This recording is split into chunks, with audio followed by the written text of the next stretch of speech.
नमस्कार। आज एक बड़ी अहम बात शेयर करने आया था। एक है ना, कहावत है अंग्रेजी में, समवन ट्रैश समवन ट्रेजर। तो ये बात कई हद तक लागू होती है हर एक क्षेत्र में, इवन व्यापार में भी लागू होती है। जैसे कि हमारे कपड़े लाइन में या किसी भी लाइन, जो शोरूम लेके बैठे हैं, जो प्रोडक्ट सेल कर रहे हैं, उनको काफी बार डिजाइन जो है आउट ऑफ फैशन चले जाते हैं, या कोई भी प्रोडक्ट आप बेच रहे हो उसका ट्रेंड खत्म हो जाता है। अब होता क्या है कि जब आप व्यापार में जुड़े हो तो मैन्युफैक्चरिंग लेवल पे है, वो तो रोज नया बनाते हैं, रोज इनोवेशन होता है, रोज नई चीजें बनती है, नए डिजाइन आते हैं, नए कलर्स आते हैं, नए कॉन्सेप्ट आते हैं। तो वो अपग्रेड करने के लिए जो बंदा शोरूम या दुकान चला रहा है, उसको रोटेशन फास्ट चाहिए, क्योंकि पुराना बिकेगा नहीं तो नया ला नहीं पाएगा, नया लाएगा नहीं तो ग्राहकी टूटेगी तो व्यापार खराब होगा। इसी चक्कर में क्या करता है, या तो वो बंदा सेल रख देगा, डिस्काउंट रेट में दे देगा, खाली करेगा, और ऐसे करके वो लास्ट में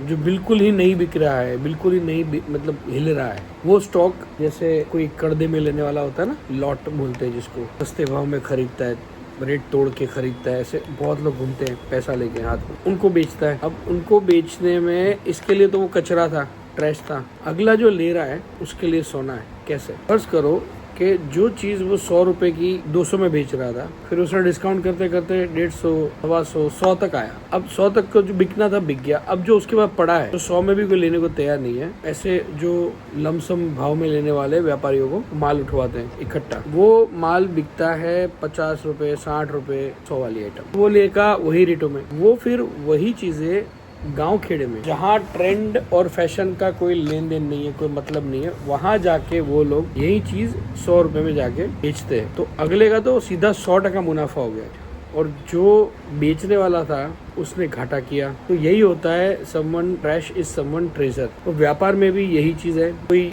जहाँ गेम लूज करता है तो वहीं कोई जीत रहा है, और इसी का नाम व्यापार है।